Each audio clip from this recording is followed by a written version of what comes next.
Assalamualaikum warahmatullahi wabarakatuh. Ketemu lagi dengan saya di Hadisan Channel. Untuk teman-teman yang belum subscribe channel ini, silahkan klik tombol subscribe ya. Karena di sini khususnya channel ini membahas tentang matematika.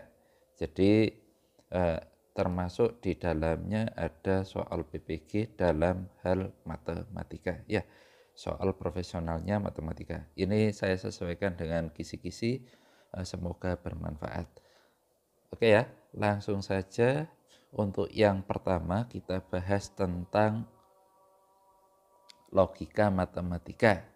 Di mana logika matematika yang akan kita pelajari di kisi-kisi itu yang pertama ada kalimat dan pernyataan, tabel kebenaran, tautologi dan kontradiksi, aljabar, proporsi, argumen, dan pembuktian bersyarat. Khususnya dalam hal menggunakan kaidah logika, ya. Terus yang kedua menggunakan nilai kebenaran logika untuk menyelesaikan masalah. Yang ketiga menggunakan nilai kebenaran pernyataan berkuantor. Terus yang keempat tautologi atau kontradiksi. Oke ya, ini kisi-kisi yang ada di situsnya PPG dalam jabatan. Untuk lebih jelasnya kisi-kisinya silakan di browsing saja situsnya di PPG ya, di search saja di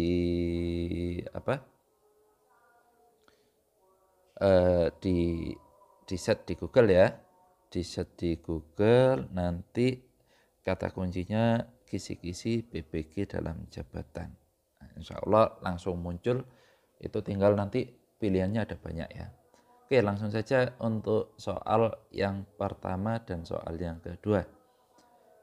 Soal yang pertama, di antara kalimat berikut merupakan pernyataan kecuali. Nah, ini gampang ini. Di antara kalimat berikut yang merupakan pernyataan kecuali ya. Langsung saja kita oret-oret. Untuk yang pertama, 27 merupakan bilangan prima. Ini jelas pernyataan. Nah, pernyataan saya kasih simbol P. Matahari terbit dari barat. Tuh, matahari kok terbit dari barat? Padahal kenyataannya matahari terbit dari timur. Ya, nah, ini pernyataan tetapi nilainya salah ya. Ini pernyataan tapi nilainya salah. Ini juga sama. Nah, bernilai salah. Siapakah nama anak itu? Nah, ini bukan pernyataan tapi kalimat terbuka ya. 3 tambah 8 sama dengan 11, ini pernyataan. Nilainya benar. Adi adalah seorang pelajar. Ya, jadi ini juga pernyataan. Mungkin jawabannya yang C. Jadi pembahasannya jawabannya yang C. Ya. Siapakah nama anak itu? Nah, itu bukan pernyataan. Karena definisi dari pernyataan itu dapat kalimat yang memiliki nilai kebenaran. Bisa benar, bisa salah. Ya. Oke, langsung lanjut ke nomor 2. Supaya kalimat terbuka bernilai benar, maka nilai X, Y yang memenuhi adalah, ini gampang ya, tinggal substitusikan aja nilai X yang ada di pilihan ganda. Kita mulai dari pilihan ganda A. X sama dengan 1, masuk ke dalam, berarti ke dalam persamaan ini yang saya kotai. Nah, ya. Berarti min 1 ditambah 3Y sama dengan 1. 3Y sama dengan 1 tambah 1 sama dengan 2.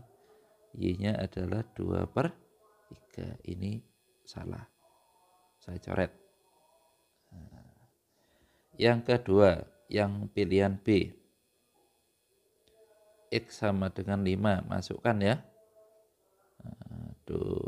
Min 5 plus 3Y. Oh, nabrak sih. Saya taruh bawah aja. Min 5 plus 3Y terus sama dengan 1, berarti 3Y sama dengan 1 tambah 5, Y nya ketemu 6 dibagi 3 ya, 2. 5,2. Jadi jawabannya yang apakah perlu diteruskan untuk mencari? Saya kira tidak usah karena kita terbentur masalah waktu. Tapi kalau mau diteruskan silahkan ya. Misalkan mau diteruskan, Pak saya mau meneruskan saja. Ya wis. Nah, C. Misalkan X sama dengan 2, masukkan. Berarti min 2 ditambah 3Y sama dengan 1. 3Y sama dengan ya 3Y sama dengan 3. Y-nya ketemu 1. Loh, kok benar juga ini? Nah, X sama dengan 2, Y sama dengan 1. Ini juga benar. Ya, ini juga benar. Ini juga benar. X2, Y1. Kalau begitu kita lanjutkan semua saja untuk mengetes ya. Kuaternya masih ada lagi yang benar. Kita lanjutkan yang D. D sama ya pilihan gandanya ya. Berarti ini juga benar ya. Sekarang yang E. Nah, yang E itu X sama dengan 3. Masukkan. Min 3 plus 3Y sama dengan 1. 3Y sama dengan 1 tambah 3 berarti 4 ya. Berarti Y-nya adalah 4/3. Jadi salah. Ini salah ya. Jadi kalau misalkan ada soal seperti ini, ya terpaksa kita pilih B, C, atau D. Tetapi kalau saya lebih cenderung ke B. Karena apa? Pilihan ganda C dan D itu sama ya. Pilihan gandanya kan sama, meskipun sama-sama benar, tapi biasanya kalau aplikasi CBT itu hanya mengunci satu jawaban untuk pilihan ganda, sehingga saya lebih cenderung ke B. Oke, lanjut. Soal yang ketiga. Ingkaran dari pernyataan beberapa bilangan prima adalah bilangan genap. Ya, kita tahu ingkaran dari kata-kata beberapa. Jadi beberapa, saya pakai pen warna ungu aja biar enak ya. Beberapa. Nah, ingkaran dari beberapa itu adalah semua ya. Terus kalau ada P berarti ingkarannya P ya. Berarti jawabannya semua.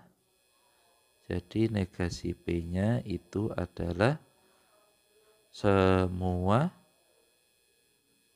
bilangan bilangan prima. Ya, semua bilangan prima apa? Bukan genap. Bukan bilangan genap ya. Karena P-nya kan bilangan genap. Pernyataannya kan bilangan genap ya. Ini P, berarti lawannya P itu bilangan prima bukan bilangan genap. Jadi semua bilangan prima bukan bilangan genap. Jawabannya yang B ya. Atau jangan dikodai tapi di stabilo. Jadi seperti itu ya. Stabilonya diperbesar. Oke, lanjut soal yang keempat. Nilai kebenaran yang tepat untuk pernyataan P atau Q. Nah, ini tanda apa? Jika dan hanya jika Q. Kalau kita lihat dari tabel ini nilai kebenarannya, kita membutuhkan data P atau Q. Nah, di sini tak tambah dulu. Waduh. Tak tambahi dulu P atau Q ya. P atau Q nilainya bernilai salah kalau keduanya salah. Jadi ini salah, berarti di sini benar, benar, benar. Yes, tinggal disatukan aja. Nah, Q-nya kan ini. Nah, kalau jika dan hanya jika ini hanya benar, nilainya benar, bernilai benar jika jadi keduanya benar. Keduanya sama. Jadi nilainya harus benar-benar atau salah.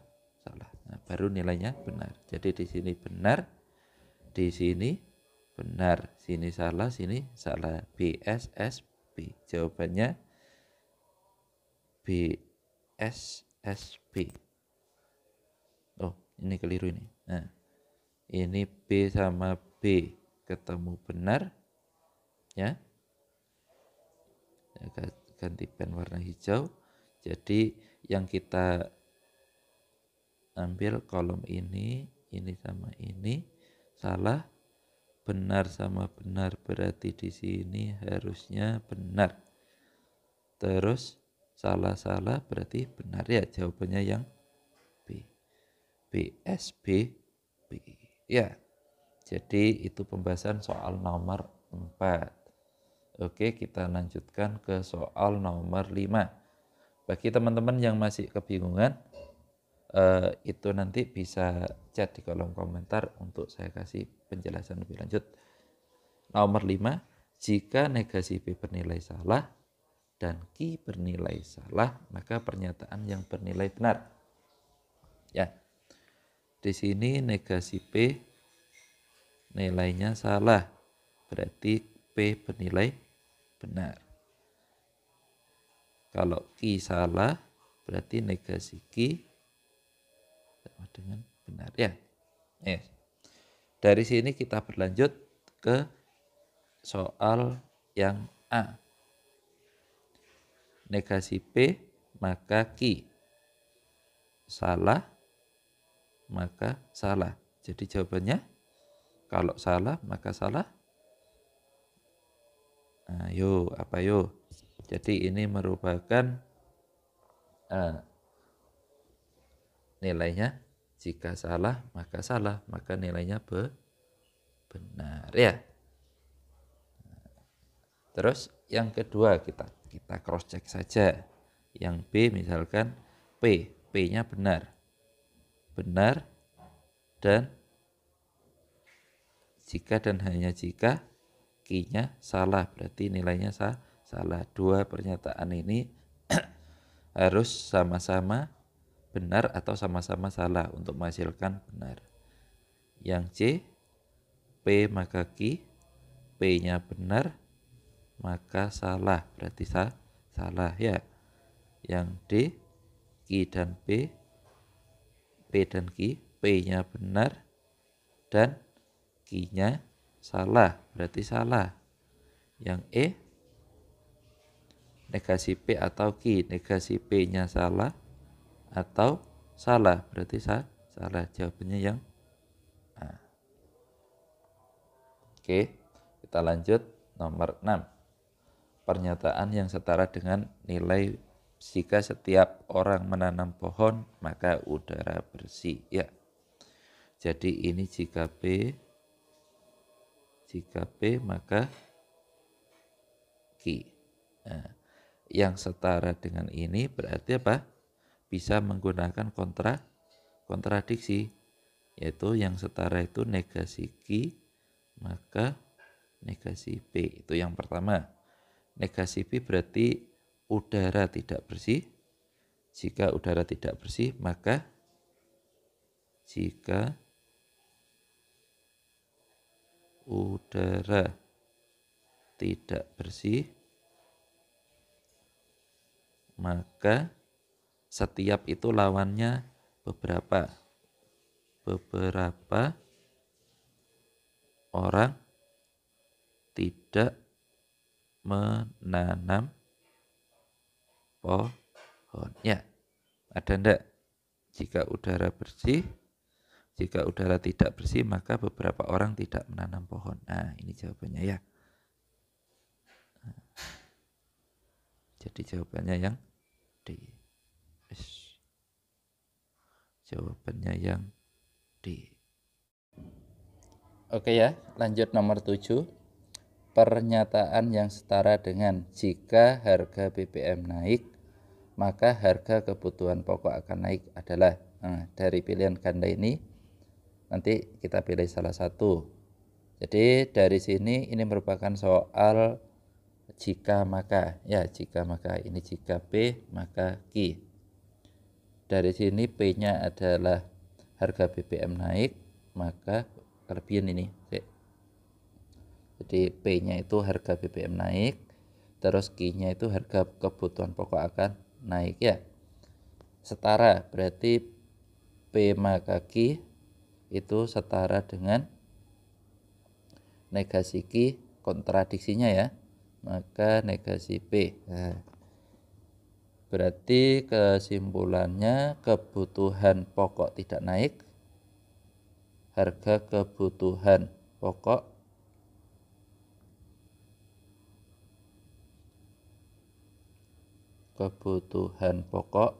tidak naik. Tidak naik. Maka jika harga kebutuhan pokok tidak naik, maka harga BBM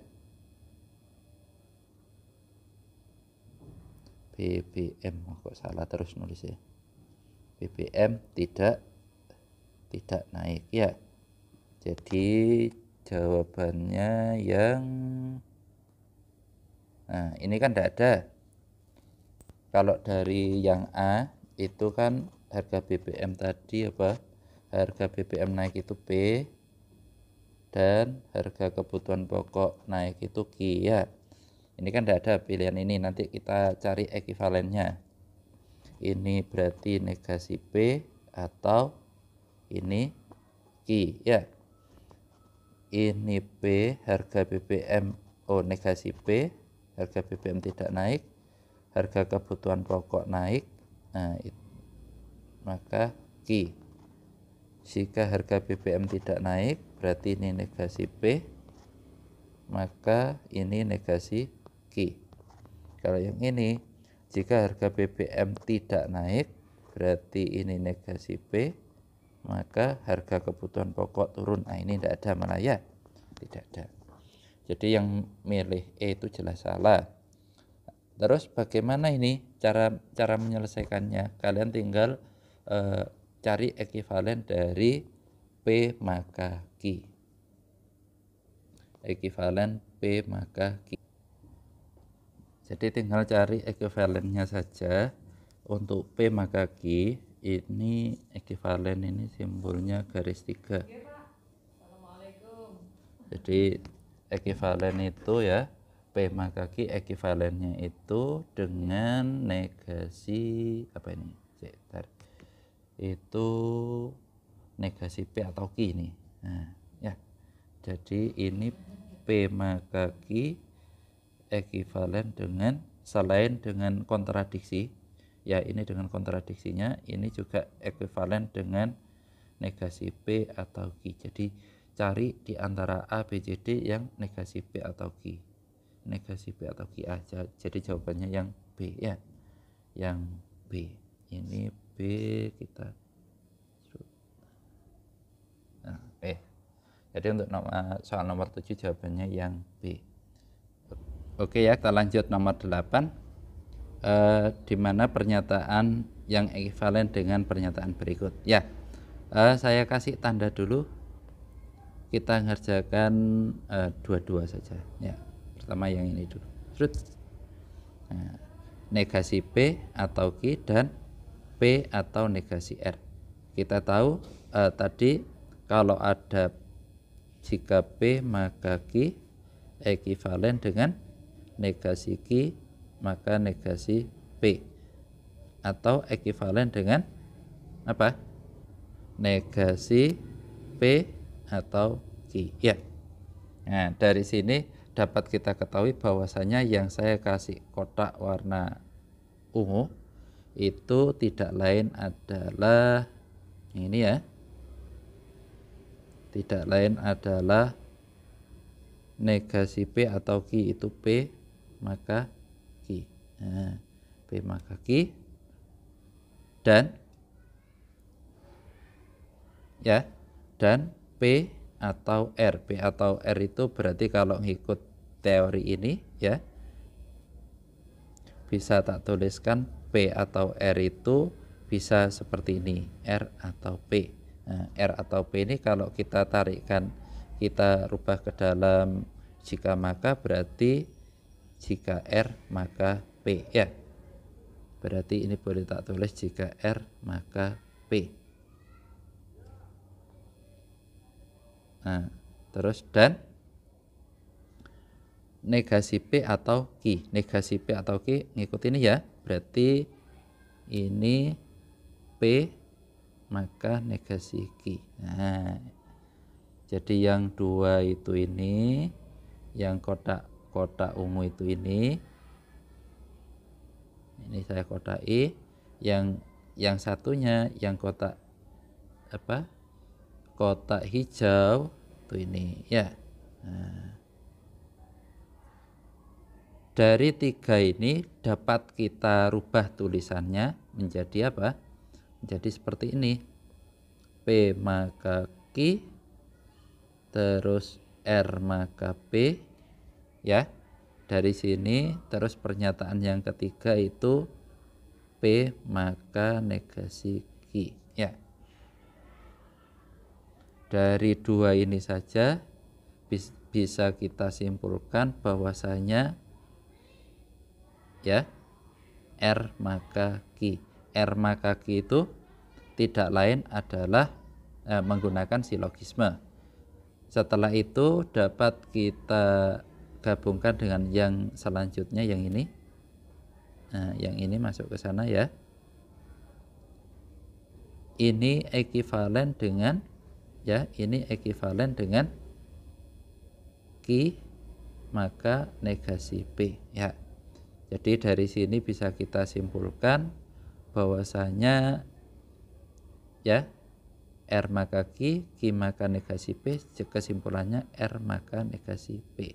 Nah, ini R maka negasi P kalau kita ekuivalenkan lagi, R maka negasi P itu ekuivalen dengan negasi R atau negasi P ya. Negasi R atau negasi P, atau secara umum kita tuliskan negasi P atau negasi R. Jadi jawabannya yang E. Nah, kita kita kasih warna. Nah, jawabannya yang itu ya. Memang pernyataan berkuantor ini agak ribet kalau misalkan tidak kita kita bahas satu per satu. Oke ya. Kita lanjut yang nomor 9. Diketahui pernyataan, nah ini premis 1, premis 2, premis 3, kesimpulan yang sah. Langsung saja ya. Premis 1, premis 2, premis 3, biasanya kalau soal seperti ini itu kita menggunakan ada modus tollens, ada modus ponens atau silogisme ya. Jika hari panas maka Ani memakai topi. Katakanlah jika hari panasnya ini sebagai sebagai P, maka ini Q. Nah, Ani tidak memakai topi atau ia memakai payung, berarti ini adalah negasi Q karena memakai topi kan Q, atau ia memakai payung, berarti R sebagai R ya, ini sebagai R. Nah, Ani tidak memakai payung, berarti negasi R.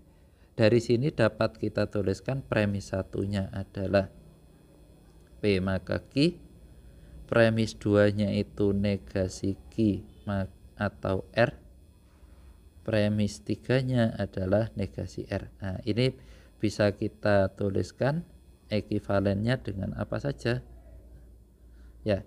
Ekuivalennya ini tetap P maka Q premis 2 itu negasi Q atau R itu sama dengan apa? Q maka R ya. Yang ketiga negasi R. Negasi R. Nah, ini dua ini kita gunakan silogisme, terus yang terakhir kita menggunakan modus ya, salah. Jadi kesimpulannya langsung saja. Kesimpulannya P maka Q, Q maka R itu berarti jadi P maka R. Saya taruh sebelah kanan ya. P maka R. Terus digandeng negasi R, berarti kesimpulannya adalah negasi P. Nah, kita tahu P itu adalah hari panas. Berarti negasi P adalah hari tidak panas. Nah, jawabannya yang B ya. Jadi jawabannya yang B. Hari tidak panas. Oke ya. Kita lanjutkan soal terakhir. Insya Allah ini sesuai dengan kisi-kisi yang sudah ada di PPG ya. Soal yang nomor 10. Soalnya hampir sama ini. Hampir sama dengan nomor 9 tadi ya. Jadi gampang, langsung saja. Jika Budi rajin belajar maka ia menjadi pandai. Jika Budi menjadi pandai, ia lulus ujian. Budi tidak lulus ujian. Ya, ini lebih simpel malahan. Ini P maka Q ya. Yang kedua itu Q maka R ya. Terus ini adalah negasi R. Jadi premis 1 dengan premis 2 itu menggunakan silogisme. Kesimpulannya P maka R. Terus ditambahi premis 3 menggunakan modus ya. Nah, nanti modusnya dibuka-buka lagi, modus tolen, modus ponen itu biasanya keluar. Jadi ini kesimpulannya negasi P. Negasi P berarti Budi tidak rajin belajar. Budi tidak rajin belajar. Mana Budi tidak rajin? Yang E ya. Jadi jawabannya yang E. Budi tidak rajin belajar. Ya. Jadi itu merupakan soal yang nomor 10 ya.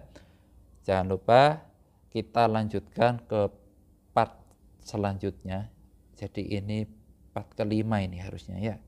Jadi untuk part kelima itu nanti kita bahas soal-soal profesional ya. Jadi tetap jangan lupa like, comment, dan subscribe karena insya Allah tiap hari kita akan upload soal-soal untuk kesuksesan PPG kita. Terima kasih, kurang dan lebihnya mohon maaf. Assalamualaikum warahmatullahi wabarakatuh.